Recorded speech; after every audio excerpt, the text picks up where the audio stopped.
कृषि कानून को रद्द करने के ऐलान के बावजूद भी सरकार और किसानों के बीच गतिरोध बरकरार है। किसान रद्द कानून का लिखित में सर्टिफिकेट चाहते हैं, साथ ही उनकी जो दूसरी मांगे हैं उनका भी समाधान उनको चाहिए, जिसमें एमएसपी गारंटी कानून प्रमुख है। कुल मिलाकर यहीं से तनातनी का दूसरा दौर भी शुरू हो गया है। हालांकि किसान अब आंदोलन करने के आदी हो गए हैं। साल भर किसानों ने डटकर प्रत्येक समस्याओं के लिए जमकर संघर्ष किया, जिसमें 700 किसानों ने शहादत भी दी। क्या दूसरी मांगों पर भी किसानों और सरकारों के बीच सहमति बन पाएगी? इन्हीं सभी सवालों को लेकर हम आज उत्तराखंड भाजपा के नवनिर्वाचित प्रदेश कार्यकारिणी सदस्य डॉक्टर विशाल गर्ग से हमारे फेस टू फेस कार्यक्रम में सवाल करेंगे। विशाल गर्ग जी का स्वागत करते हैं। सर, आपका VBN टीम बहुत बहुत स्वागत। धन्यवाद कोठारी जी, आपका बहुत बहुत धन्यवाद कि आपने इस मुद्दे को चुना, ताकि ये मुद्दा जो है, क्योंकि बहुत हॉट टॉपिक है और जनता तक जा पाए लगातार ना, तो आपका इसके लिए बहुत बहुत अभिनंदन, आभार। सर, सबसे पहले PM मोदी ने कृषि कानून को निरस्त करने की घोषणा कर दी, क्या कहना चाहेंगे? देखिए, एक चीज़ मैं ये कहना चाहूँगा कि कृषि कानून को लेकर ऐसा जो इतना बड़ा जो हृदय है, इतनी बड़ी जो क्षमता है, वो खाली हमारे प्रधानमंत्री और यशस्वी प्रधानमंत्री नरेंद्र मोदी जी के अंदर ही हो सकती है।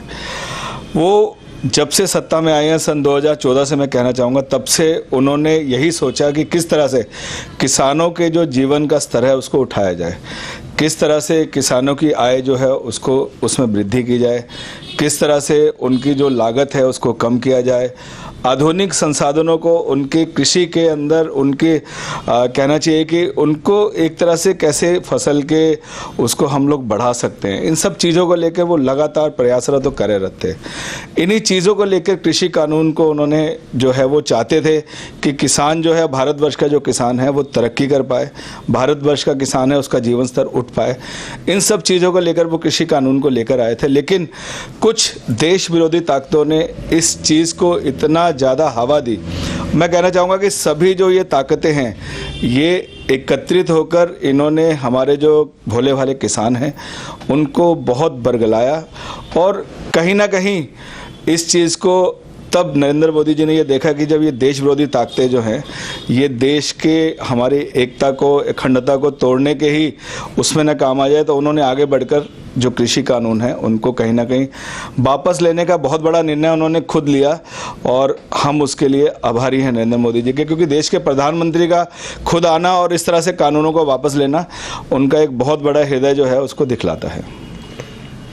सर, किसान लंबे समय से आंदोलन कर रहे थे, सरकार को फैसला लेने में इतना समय क्यों लगा?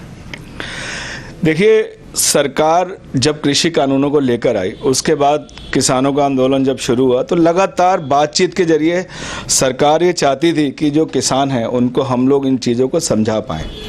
इस चीज़ को लेकर लगातार किसानों की सरकार की बहुत दौर की बातचीत भी हुई, लगातार किसानों के साथ चर्चाएं हुई, लगातार हमारे जो कृषि मंत्री हैं वो भी बैठे, उसके अलावा बहुत सारे जो भी नेता इस चीज़ के अंदर बैठ सकते थे, सबने बैठकर किसानों को समझाने का भरपूर प्रयास किया। लेकिन मैं वही फिर से कहना चाहूँगा कि कुछ ऐसी ताकतें जिन्होंने कि इस बातचीत को भी खंडित किया, वो सरकार और किसानों के बीच में एक तरह से दलाल, कहना चाहूँगा, ऐसे दलाल लोग बैठ गए जिन्होंने ना तो किसानों को और सरकार को एकजुट होने दिया, ना उनकी बात को सुनने दिया। और इस चीज़ को ले सरकार इसीलिए लंबे समय तक रुकी हुई थी। सरकार बातचीत के जरिए किसानों को सब चीज़ें समझाना चाहती थी।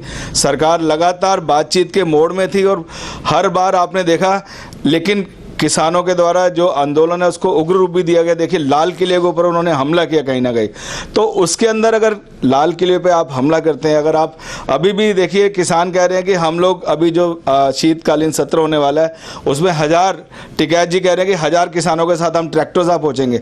तो देखिए, उनका तो लक्ष्य यही है कि इस आंदोलन को उग्र रूप दिया जाए, वहाँ पर पुलिस आ जाए, लाठीचार्ज हो, वो दिखाएं कि सरकार कैसे किसान विरोधी है। अगर वहाँ पर गोलीबारी हो जाती है उग्र रूप में, उग्र मजदूर आंदोलन में अगर कोई किसान भाई की कोई शहादत हो जाती है तो वो सब यही चीज़ें चाहते हैं। सरकार ये चाहती थी कि बातचीत के जरिए इस चीज़ को हम लोग किसानों को समझाएं और ये बताएं कि कृषि कानून जो हैं वो उनके आने वाले जो उनका जीवन स्तर है उसको बढ़ाने का कार्य करेंगे। लेकिन उसमें सरकार कहीं ना कहीं, मैं कहना चाहूँगा, हम लोग उसमें समझाने में जो सरकार के प्रतिनिधि हैं वो असफल रहे और उन दलालों की वजह से एक जो गैप बना और भोले वाले किसानों को बरगलाकर उन्होंने जो है वो इस चीज़ को कभी भी लागू होने नहीं दिया। सर, अब बात आ रही है कि किसान का आंदोलन मोदी जी ने वापस ले लिया है, उसके बाद भी किसान अब एक नई बात लेके आए हैं या कहें कि ये 3 कानून के बाद सेकंड स्टेप उनका यही था कि एमएसपी लागू की मांग वो कर रहे हैं। क्या आप प्रदेश कार्यकारिणी में हैं, क्या उत्तराखंड सरकार किसानों की इन मांगों को समर्थन करती है? देखिए सुनील जी, मैं बताना चाहूँगा कि पहले जब कांग्रेस के सरकारें थी, सेंटर में हो चाहे वो या प्रदेश में हो, तो बहुत कम फसलों के ऊपर एमएसपी जो है वो दिया जाता था। हमारी सरकार पहले मात्र 5-7 फसलों के ऊपर एमएसपी जो थी वो गारंटेड दी जाती थी। लेकिन हमारी सरकार आने के बाद करीब करीब मैं कहना चाहूँगा 80 से 90 फसलों के ऊपर एमएसपी को सरकार ने लागू किया है और हर फसल के दाम जो हैं वो दोगुने या तिगने कर दिए गए हैं। देखिए, आप एमएसपी की गारंटी किस तरह से दे सकते हैं? आप ये देखिए ना, अगर हम गेहूं के खरीद, किसान कहता कि गेहूं के खरीद को आप 3,000 या 4,000 का रेट हमें दें, तो क्या आम आदमी जो है 50 रुपये किलो का आटा खाने के लिए सक्षम है? तो मैं ये कहना चाहूँगा, देखिए किसानों की जो ये मांग है ये कहीं से कहीं तक भी ठीक नहीं है। उसके बावजूद भी हमारी सरकारों ने 90 से 100 फसलों के ऊपर एमएसपी को लागू किया है और जो रेट हैं उनको भी लगातार बढ़ाया है। तो मेरा ये मानना है कि ये जो एमएसपी की जो उनकी गारंटेड मांगे हैं, क्योंकि हम लोग तो किसानों की जो पुराने पहले फसलें थी उनके ऊपर रेट बहुत अच्छा अभी भी दे रहे हैं, तो ये जो मांग है ये बिल्कुल भी वाजिब नहीं है। तो ये एक तरह से आंदोलन को, क्योंकि उनको आंदोलन करना है, उनको ज़बरदस्ती इस चीज़ को हवा देनी है। जितनी भी देश विरोधी ताकतें हमारी वो सब एकत्रित होकर इस चीज़ को कहते हैं कि उठाने में लगी हुई हैं। जबकि देखिए, हमारे जब मोदी जी ने तीनों कृषि कानून वापस ले लिए तो उनको आंदोलन से उठ जाना चाहिए था, लेकिन नहीं, उनको तो आंदोलन करना है। तो इस चीज़ को लेकर ये मांग जो है बिल्कुल भी वाजिब नहीं है। सर, कृषि कानून के वापस लेने के बाद जो कांग्रेस की प्रतिक्रिया सामने आ रही, उसे लेकर क्या कहें? देखिए, कांग्रेस के लिए तो मैं एक चीज़ कहना चाहूँगा कि नाच ना जाने आंगन टेढ़ा। मैंने पहले भी कहा है, आप देखिए ना, किसान जब कांग्रेस की सरकारें थी तो कैसे किसान भुखमरी की ज़िंदगी जिया करता था, कैसे इतने किसानों ने खुदकुशी करी है उनके समय में। और हमारे जो माननीय राष्ट्रीय नेता हैं कांग्रेस के, राहुल गांधी जी, मैंने उनका एक भाषण सुना कि 1, 2, 3 और 3 कहते ही सारे के सारे किसानों के कर्जे माफ़ कर दिए जाएंगे। ये बात कहकर वो राजस्थान में आए थे और कहाँ है वो किसानों के कर्जे? कोई कर्जे माफ़ नहीं किए गए। देखिए, कांग्रेस का जो काम है वो बरगलाने का रहा है। उन्हें राष्ट्र हित से कोई भी लेना देना नहीं है, कोई सरोकार नहीं है, ना ही राष्ट्र हित से है ना ही किसानों के हित से है। आप आज की डेट में देखिए ना, राजस्थान के अंदर उनकी सरकार है लेकिन कहाँ किसान है और कहाँ दूसरे हमारे जो प्रदेशों के किसान है। तो मैं यही कहना चाहूँगा कि कांग्रेस का काम सिर्फ बरगलाने का है और इसके अलावा कांग्रेस कोई काम नहीं करती है। सिर्फ भड़काने का काम कांग्रेस के द्वारा किया जा रहा है, क्योंकि वो सत्ता में नहीं है। तो देखिए, उनका धर्म भी है इस चीज़ का। लेकिन मैं ये कहना चाहूँगा कि राष्ट्र हितों को देखते हुए कृषि कानून अच्छे थे, उनको इसका साथ देके किसानों की जो आय और किसानों का जो जीवन स्तर है उसको बढ़ाने में सरकार की मदद करनी चाहिए थी। सर, किसान लगातार एक बात अब ये कह रहे हैं जब से ये कानून लिया गया कि उन्हें प्रधानमंत्री मोदी पर भरोसा नहीं है, क्या कहेंगे सर? देखिए, हमारे जो यशस्वी प्रधानमंत्री जी हैं, उन्होंने ये जो घोषणा है वो राष्ट्रीय टीवी पर करी है। उन्होंने ये आकर सबके सामने ये बताया है और उन्होंने खुद, और देखिए कितना बड़ा उनका दिल है, उन्होंने आपदा के लिए, उन्होंने महामारी के लिए जनता से माफ़ी मांगी कि कोविड में जो दिक्कतें आई हैं। मैं ये कहना चाहूँगा, देखिए कोविड महामारी का मतलब क्या होता है कि महामारी किसी को पता नहीं होता है कि महामारी के लक्षण क्या होते हैं, उसके अंदर क्या चीज़ें। और बड़े बड़े देश, हम तो देखिए विकासशील देश हैं, बहुत बड़ी जनसंख्या वाला देश है, हम करीब करीब 130-140 करोड़ लोग हैं। जो विकसित देश हैं, आप अमेरिका को लीजिए, आप इटली को लीजिए, आप फ्रांस को लीजिए, आप जर्मनी को लीजिए।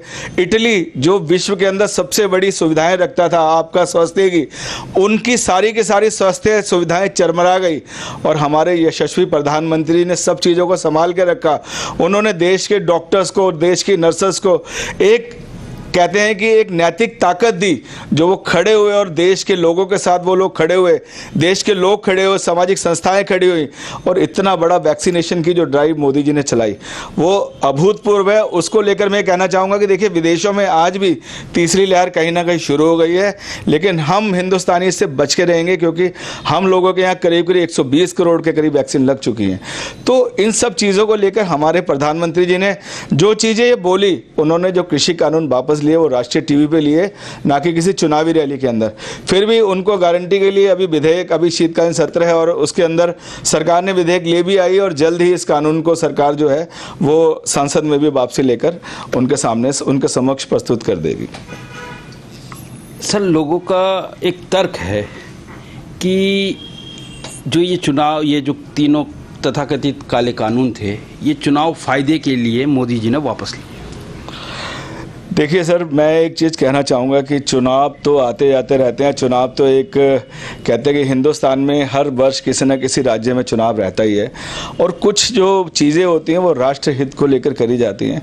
हमारे जो देश के प्रधानमंत्री जी हैं, उन्होंने शुरू से लेकर बहुत सारी चीज़ें, आप आज की डेट में आयुष्मान कार्ड को लीजिए, आयुष्मान कार्ड से कितने लोग लाभान्वित हो रहे हैं। उसके अलावा जनधन खाते लीजिए, जनधन खाते उन्होंने कितने विशाल स्तर पर खाते खुलवाए। तो देखिए, उन खातों को खोलने का क्या फ़ायदा हुआ है, कितने किसानों के खातों में डायरेक्ट एक क्लिक से पैसे, किसानों के बिना दलालों के, बिना बिचौलियों के किसानों के खातों में सीधा पैसे गए, मजदूरों के खातों में सीधा पैसे गए, कितना खाद्यान्न और कितना राशन सरकार के द्वारा कोरोना काल में बांटा गया। तो देखिए, चुनावी दौर है तो लोग इस चीज़ को कहेंगे, लेकिन राष्ट्रहित को देखते हुए अगर हम ये चीज़ कहते हैं, चुनाव आते जाते रहते हैं, चुनावों का कोई ऐसी बात नहीं है, और आने वाले चुनाव में भी देखिएगा, चुनाव को लेकर कहीं भी नहीं, ये जो सब चीज़ें हैं ये राष्ट्रहित को देखते हुए, और जो राष्ट्र विरोधी ताकतों की इसके अंदर एंट्री हो गई थी, चाहे वो खालिस्तानी हो, और क्योंकि जो खालिस्तानियों ने, जो देश विरोधी ताकतों ने इस आंदोलन के अंदर अपनी भूमिका जो बना ली थी, और देखिए कानून वापस लेने के बाद भी वो आंदोलन से नहीं हट रहे हैं। इसका मतलब साफ है कि उन्हें सड़कों पर रहना है, वो चाहते हैं सरकार के खिलाफ। और दूसरी जो पार्टी हैं, जो सभी पार्टियां जिनके पास कोई मुद्दे नहीं है, वो सरकार के खिलाफ हवा देने का काम कर रही हैं इस आंदोलन को। तो इसका चुनाव से कहीं तक लेना देना नहीं है। जब उन्होंने देखा कि देश विरोधी ताकतें जो इसके अंदर बहुत एंट्री कर गई, हमारे देश की अस्मिता को, हमारे देश की एकता को, अखंडता को कोई नुकसान ना हो, इस चीज़ को देखते हुए हमारे प्रधानमंत्री मोदी जी ने इस कृषि कानून को जो है वो वापस ले लिया। सर, जो ये कृषि कानून को लेकर उन्होंने जो कदम पीछे खींचने की जो ये बात आ रही है, क्या हमारे प्रदेश में इसमें आगामी चुनाव पे कोई फ़र्क पड़ेगा? देखिए, हमारे देश के जो हमारे इस कृषि कानून को लेकर अगर हम बात करते हैं, तो हमारे प्रदेश के जो यशस्वी मुख्यमंत्री हैं, हमारा प्रदेश एक युवा प्रदेश है, हमारा प्रदेश 21 का हुआ है, और हमारे प्रदेश के इस समय जो मुख्यमंत्री हैं वो भी युवा मुख्यमंत्री हैं, एक युवा सोच के साथ। और प्रदेश को जो बढ़ाने का कार्य जो लगातार धामी जी कर रहे हैं, जब से वो गद्दी पे आए हैं लगातार भागदौड़ कर रहे हैं, और हर क्षेत्र को वो छू रहे हैं। और उसके अलावा मैं कहना चाहूँगा कि अभी नरेंद्र मोदी जी केदारनाथ जी आए थे, तो देखिए एक बहुत बड़ा विज़न उन्होंने केदारनाथ जी में दिया सभी लोगों को। उन्होंने कहा कि 100 साल में इतने यात्री अभी हमारे उत्तराखंड में नहीं आए होंगे जितने आने वाले 10 साल के अंदर आएंगे। और मैं सारी जनता से अनुरोध भी करना चाहूँगा कि देखिए, कहीं ना कहीं सरकारों के बदलने से जो विकास है वो भी कहीं ना कहीं बाधित होता है। देखिए, एक इतना बड़ा विज़न लेकर हमारी भाजपा की सरकार, चाहे वो सेंटर की हो चाहे वो प्रदेश की हो, एक बहुत बड़ा विज़न लेकर वो कार्य कर रही है, और उनका जो विज़न है वो प्रदेश को बहुत शीर्ष पे लेके जाएगा लगातार। क्योंकि देखिए, आने वाली जो सरकारें हैं उनकी बहुत सारी स्कीमें ऐसी होंगी जो प्रदेश के लिए फ़ायदेमंद होगी, लेकिन वो उसको बंद करेंगी, नई स्कीमों को चलाएंगे, तो बार बार सरकार बदलने से कहीं ना कहीं प्रदेश का नुकसान भी होता है। तो मेरा अपने प्रदेश की सारी जनता से यही कहना है कि विकास को आप खुद देखेंगे। आप चाहे राष्ट्रीय राजमार्ग हो हमारे, देखिए किस तरह से आज हम लोग जुड़ चुके हैं। अभी मैं बद्री केदार जाके आया हूँ 10 दिन पहले। हमारे ऊपर तक जो ऑल वेदर रोड है, इतना जाना आसान हो गया, क्योंकि सभी जानते हैं उत्तराखंड जो है पर्यटन के कहीं ना कहीं निर्भरता है उत्तराखंड की। तो जितने पर्यटक ज़्यादा से ज़्यादा यहाँ पर पहुँचेंगे, उतना ही प्रदेशवासियों का जीवन जो है खुशहाल होगा। हरिद्वार में भी बहुत सारे हमारी होटल इंडस्ट्री है, टूरिज्म इंडस्ट्री है, जो कोरोना काल में कहीं ना कहीं बाधित हो गई थी। देखिए, मैं ये कहना चाहूँगा कि 1.5 महीने के अंदर जो यात्रा चली है, उससे कहीं ना कहीं उन सभी व्यापारियों के, व्यवसायियों के चेहरे पे मुस्कान आई है। तो मैं प्रदेश के अभी सभी अपने लोगों से ये अनुरोध करूंगा, गुजारिश करूंगा कि आने वाली सरकार में भाजपा को ही मत दे, भाजपा को वोट दे, ताकि जो प्रदेश का जो विकास पटरी पे आया है वो कहीं भी बाधित ना हो और हम लोग तरक्की के चरम पर जाएं। एक छोटा प्रदेश है, लेकिन इसको एक आइडल और मॉडल प्रदेश बनाएं। और इन्हीं सभी प्रदेशवासियों यही कहना चाहूँगा कि भाजपा को वोट देकर प्रदेश के विकास को की गति को बिल्कुल भी थमने ना दें, विकास के पहिए को थमने ना दें। सर, आम आदमी पार्टी का उत्तराखंड में प्रवेश हो चुका। उन्होंने अपना सीएम का चेहरा भी घोषणा कर दी है। लगातार अरविंद केजरीवाल यहाँ आ रहे हैं और नई नई घोषणाएं कर रहे हैं रोजगार के लिए, बेरोजगारों के लिए भत्ता, बिजली बिल, इस तरीके की। इसे आप कैसे देखते हैं? क्या उत्तराखंड में आम आदमी पार्टी का अस्तित्व आपको दिखाई दे रहा है? क्या आपको उनसे कोई कंपटीशन दिखाई दे रहा है? देखिए, ना नौमन तेल होगा ना राधा नाचेगी, है ना। आपके विधायक पूरे प्रदेश में कहीं आने वाले नहीं है। सरकार आप गारंटियां भरवा रहे हैं, युवाओं का आप बरगला रहे हैं 5,000 रुपये भत्ता देंगे। अरे, जब आप सत्ता में आएंगे, सरकार में आएंगे, तभी तो देंगे। आप पंजाब में घोषणा करते हैं कि हम टीचरों को जो है स्थायी रूप से नौकरी देंगे। कल ही दिल्ली के टीचरों ने हाथ जोड़ के कहा कि भाई साहब, पहले हमें तो आप स्थायी कर दीजिए। आप दिल्ली के अंदर यमुना जी की सफाई नहीं कर पाए, वहाँ लोग नालों के किनारे बैठकर छठ की पूजा कर रहे हैं। आप हमारे यहाँ पे गंगा जी का स्वरूप देखिए, हमारे प्रधानमंत्री जी का विजन देखिए। वो माँ गंगा के तटों को लेकर, नमामि गंगे के माध्यम से पूरी गंगा जी की सफाई को लेकर उन्होंने किस तरह से, चाहे वो बनारस में हो, चाहे हरिद्वार में हो, वो माँ गंगा के तटों को लेकर कितने, हमारे जो माँ गंगा के कोने हैं, किनारे हैं, वो कितने साफ सुथरे हैं आज की डेट में। तो मैं ये कहना चाहूँगा कि जो आम आदमी पार्टी के जो लुभावने जो वो हैं, वो सिर्फ पानी का बुलबुला है और उसके अंदर हवा भी देने की जरूरत नहीं, वो ऐसे फूटेंगे। और आम आदमी जो है उनकी सभी चालों को जानता है। वो जो दिल्ली मॉडल को लेकर आए हैं, क्योंकि दिल्ली मॉडल के अंदर इतनी खामियां हैं, दिल्ली मॉडल के अंदर वो बातें तो करती हैं बड़े बड़ी, लेकिन वहाँ पे कुछ नहीं है। और ये उत्तराखंड का आम आदमी जानता है और आने वाले समय में वो इसका जवाब भी देगा। आम आदमी पार्टी तो मैं कहीं से कहीं तक भी इस चीज़ को नहीं मानता हूँ। हम तो सीधा हमारा जो इस बार जो होगा, क्योंकि हम जो है विकास को लेकर चले हैं और विकास जनता के सामने है। हमें पता है कि आने वाली सरकार जो है वो कहीं ना कहीं हमारी भाजपा की ही होगी। सर, एक बात और अब प्रदेश में देखी जा रही है, आप प्रदेश कार्यकारिणी सदस्य है, इसलिए ये सवाल अब वाजिब भी हो जाता है और मेरा पूछने का धर्म भी बन रहा है। एज ए जर्नलिस्ट मुझे पूछना बहुत ज़रूरी हो गया कि जो हमारे धामी जी लगातार प्रदेश में घोषणाएं कर रहे हैं, विपक्ष के द्वारा या जनता के द्वारा आप ये कहें कि ये कहा जा रहा है कि क्या ये सिर्फ चुनावी घोषणाएं हैं? देखिए, धामी जी घोषणाएं कर रहे हैं और घोषणाओं पे क्रियान्वयन भी हो रहा है। अब मैं वो खाली घोषणाएं नहीं कर रहे हैं और उन घोषणाओं पे जल्द से जल्द क्रियान्वयन की कोशिशें हो रही हैं। और धामी जी ने जो भी घोषणाएं करी है, मैंने पहले भी आपसे ये कहा कि मैं ये नहीं चाहूँगा कि विकास कहीं भी बाधित हो। इसलिए अगर वो घोषणाएं जो कुछ भी रह जाएंगी क्रियान्वयन से, आने वाले समय में हमारी सरकार उन सभी घोषणाओं पर खरी उतरेगी। सर, जैसे मुझे विदित हुआ है कि आपने भाजपा को अभी लगभग 1 साल हुआ है ज्वाइन किए हुए। आपने पार्टी ज्वाइन करते वक्त भाजपा ही क्यों चुना और आगे आपका विज़न क्या है इस सब को लेकर? देखिए, आपने बहुत अच्छा क्वेश्चन पूछा सुनील जी। मैं एक सामाजिक रूप से बहुत पुराना कार्य करता हूँ शहर के लिए और मैं लगातार समाज के सभी कोनों में पहुँचा। लगातार समाज में जो भी कमियाँ रही, चाहे वो शिक्षा को लेकर हो, चिकित्सा को लेकर हो, युवाओं को लेकर हो, मैं लगातार समाज के बीच में प्रस्तुत रहा हूँ। और भाजपा जो है वो मेरा वैचारिक सिद्धांत जो है मेरे, वो भाजपा को लेकर मेल खाते हैं। भाजपा ही, देखिए, मैंने ज्वाइन जो पार्टी करी है वो हुए 1 साल हुआ है, लेकिन 5 साल से मैं आपको बताना चाहूँगा कि हमारे मोदी जी ने गांव के विकास को लेकर एक योजना निकाली थी, जिसमें उन्होंने सभी सांसदों से अनुरोध किया था कि आप गांव गोद लेकर गांव का विकास कीजिए। सभी जानते हैं कि हिंदुस्तान जो है वो ग्रामीण परिवेश का एक कहते हैं कि ग्रामीण आधारित हमारा जो है देश है। तो उसमें 5 साल से हम लोग कुछ लोगों को लेकर लगातार ग्राम विकास में लगे हुए हैं। इसके अंदर हमारे साथ हिमानी शिवपुरी तक जुड़ी हुई थी, उन्होंने अपना पैतृक गांव भटवाड़ी गोद लिया। बहुत सारे जेसी जैन साहब है, यूसी जैन साहब हैं, उन लोगों ने गांव गोद लेकर, हमारे साथ कुछ IAS PCS लोग भी थी दिल्ली की, उन्होंने राजस्थान के बहुत सारे स्कूलों में काम करा है। तो हम लोगों ने गाँवों को गोद लेकर वो काम करवाया। तो जो मेरे विचार हैं वो लगातार भाजपा के साथ ही जुड़े हुए थे, क्योंकि भाजपा ही एक ऐसी पार्टी है जो राष्ट्र हित को लेकर लगातार कार्यान्वित है और देश की एकता अखंडता को लेकर जो है वो लगातार काम करती है।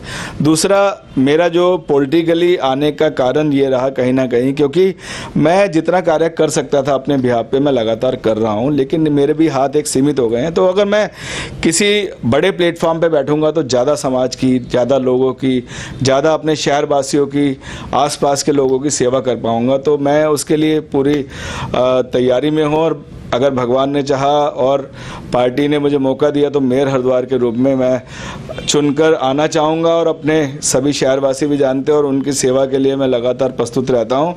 तो एक बड़े प्लेटफॉर्म से मैं शहरवासियों की सेवा करना चाहूँगा। सर, ये 1 साल आपका कैसा रहा, जो भाजपा को जुड़ने के बाद 1 साल कैसा रहा? देखिए, पिछला साल तो पूरा आप जानते हैं कि कोरोना काल में बीता है, तो हम लोगों ने लगातार लोगों के लिए कार्य किए पिछले पूरे 1 साल में। और भाजपा के अंदर पिछले साल पूरे खाद्यान्न बांटा गया, बहुत लोगों के लिए राशन बांटा गया। मैंने भी अपने उस पर बहुत सारा राशन बहुत सारे लोगों को, सभी जानते हैं, मैंने प्रोवाइड करवाया। उसके अलावा मैंने बहुत सारे ऐसे इलाके जहाँ पे वैक्सीनेशन नहीं हो रही थी, मैंने जाकर कुछ हमारे जो दलित समुदाय के लोग हैं या कुछ मुस्लिम भाई है, उनको जो वैक्सीन को लेकर भ्रांतियाँ थी उनको लेकर मैं उनके अंदर गया और पूरे मुस्लिम इलाकों के अंदर मैंने बहुत सारे जो मैंने वैक्सीन के कैंप लगाए। उसके अलावा लगातार हम लोग, मैंने बताया कि राशन का हो, वैक्सीन के कैंप, आयुष्मान कार्ड, अभी मैंने आधार कार्ड का कैंप लगाया था। तो देखिए, जन सेवा के लिए बने हुए हैं, जनता के बीच में समर्पित हैं हम तो लगातार, और जनता की सेवा ही अपने जीवन का ध्येय और लक्ष्य बना चुके हैं।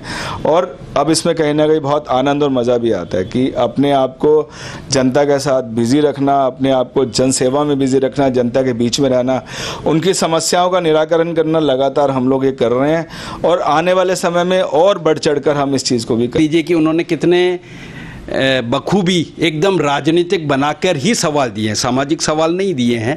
सामाजिक सवालों का जवाब भी उन्होंने राजनीतिक तरीके से दिए और बड़े बखूबी हमको समझाने का प्रयास किया है। और आप एक बात देख लीजिए, मैं इसे इसलिए नहीं कह रहा हूँ कि वो समाज के अंदर कितना प्रचलित है, समाज के अंदर उनकी ये शील्ड बता रही हैं। ये शील्ड देखें आप कि समाज के अंदर उनका जो स्थान है, जो पहुंच है, जो समाज से जुड़ाव है, उसको लेकर उन्हें कितना सम्मानित किया गया है। तो कहते हैं ना, तस्वीरें बोलती है, ये तस्वीरें हैं जो बोल रही हैं। ये तो पदवी आदि भी नहीं है इससे 3 गुना जो है वो भी घर में पड़ी हुई है, तो यहाँ जगह नहीं मिली लगाने की। तो जैसा भी उन्होंने बताया कि ये आधी हैं, अभी बाकी घर में पड़ी हैं यहाँ जगह ना होने की वजह से।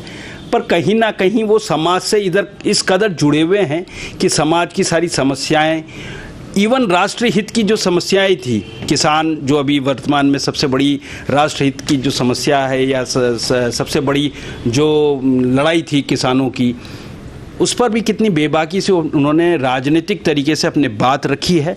हम विशाल गर्ग जी का बहुत बहुत धन्यवाद करते हैं कि उन्होंने हमें समय दिया। धन्यवाद सुनील जी, बहुत बहुत धन्यवाद। और आपने इतने अच्छे मुझसे सवाल पूछे ताकि हम जन जन तक जा सकें और इस चीज़ को लोगों को समझा सकें। तो आपका बहुत बहुत आभार जो आपने मुझे इस काबिल समझा, और बहुत बहुत धन्यवाद आपका।